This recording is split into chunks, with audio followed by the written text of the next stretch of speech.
दोस्तों, कहानी शुरू करने से पहले कमेंट में नमो बुद्धाय लिखकर वीडियो को लाइक ज़रूर करें और चैनल को सब्सक्राइब करें।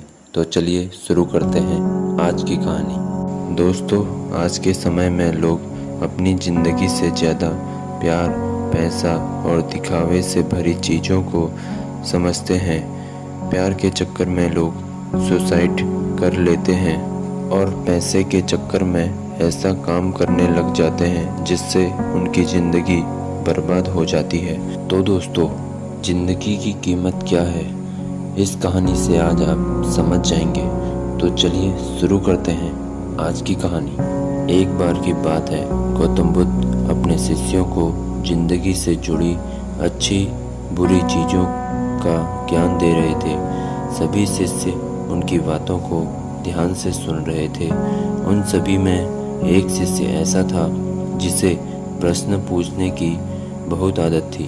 वे उठा गौतम बुद्ध के पास गया और उनसे बोला, आप हमें ज़िंदगी के बारे में जो कुछ सिखा रहे हैं उस सब का क्या फ़ायदा, क्योंकि हम में से बहुत से बच्चों को यह भी नहीं पता है कि हमारे जीवन का मूल्य क्या है और ये जीवन हमारे लिए कितना कीमती है।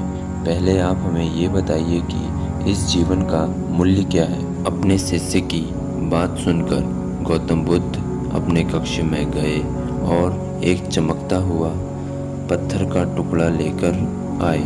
वो टुकड़ा उन्होंने अपने शिष्य को दिया और बोले, मैं तुम्हें जीवन का मूल्य तभी बताऊंगा जब तुम इस पत्थर का सही मूल्य पता लगाकर आओगे। साथ ही ये ध्यान रखना है कि तुम्हें ये पत्थर का टुकड़ा किसी को बेचना नहीं है। गौतम बुद्ध की बात मानकर वो शिष्य बाजार की तरफ चला गया।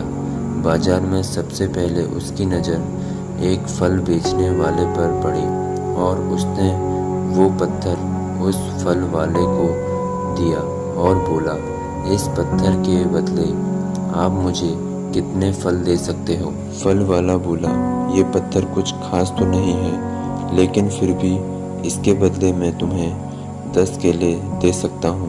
वो शिष्य उस पत्थर को लेकर आगे चला गया। फिर उसे एक सब्जी वाला मिला।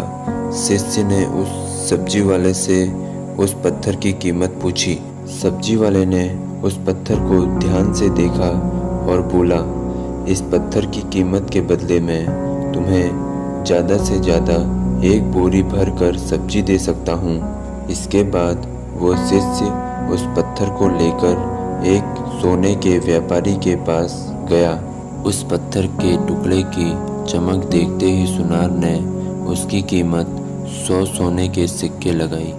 शिष्य ने वो टुकड़ा बेचने से मना किया तो वो सुनार उसके बदले में 200 सोने के सिक्के देने को भी राजी हो गया। लेकिन शिष्य ने वो पत्थर नहीं बेचा। इसके बाद वो शिष्य एक हीरे के व्यापारी के पास गया और उसके सामने उसने वो पत्थर का टुकड़ा रख दिया।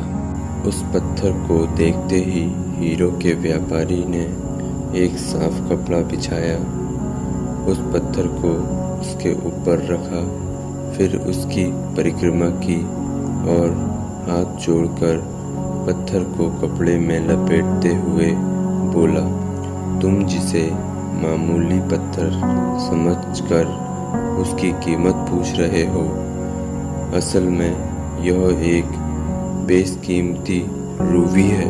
ऐसा रूबी हर किसी को नहीं मिलता।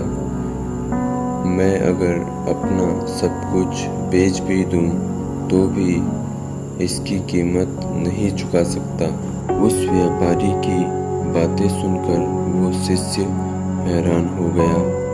वो दौड़ा सीधा बुद्ध के पास आया और उन्हें उसने जो कुछ भी बाजार में हुआ वो सब बताया। उस शिष्य की अचरज भरी बातें सुनकर गौतम बुद्ध बोले, तुम्हारे सवाल का जवाब इस रूबी की कीमत में ही छिपा है। हमारा जीवन भी एक रूबी है रूबी की तरह ये भी बेशकीमती है, लेकिन हम इस बात को हमेशा नज़रअंदाज करते हैं। हम दूसरों को देखकर उनके जैसा जीवन जीने की कोशिश करते हैं और अपने जीवन की कीमत को कम कर देते हैं। हम ये सोचते हैं कि हमारी ज़िंदगी की कीमत वही है जो दूसरे हमें बताते हैं, लेकिन ये बात हमेशा ध्यान रखना कि सामने वाला अपनी हैसियत, बुद्धि और अपनी समझ के हिसाब से तुम्हारी कीमत लगाता है। दोस्तों, इस कहानी से हमें यह सीख मिलती है कि ज़िंदगी सिर्फ एक बार मिलती है, इसलिए इसको बर्बाद ना करें। अपनी ज़िंदगी को उतना ही कीमती समझें जितना कीमती आप अपने बैंक में रखे रुपये को समझते हैं। हमेशा याद रखना दोस्तों, दिखावा करना ज़रूरी नहीं है। प्यार दोबारा मिल सकता है, पैसा फिर कमाया जा सकता है, लेकिन ज़िंदगी को फिर से पाया नहीं जा सकता है। इसलिए अपनी इस बेशकीमती ज़िंदगी को अच्छे से जिए और हर पल का आनंद लें। और दोस्तों, इस कहानी से आपको क्या सीख मिलती है कमेंट में ज़रूर बताएं। धन्यवाद।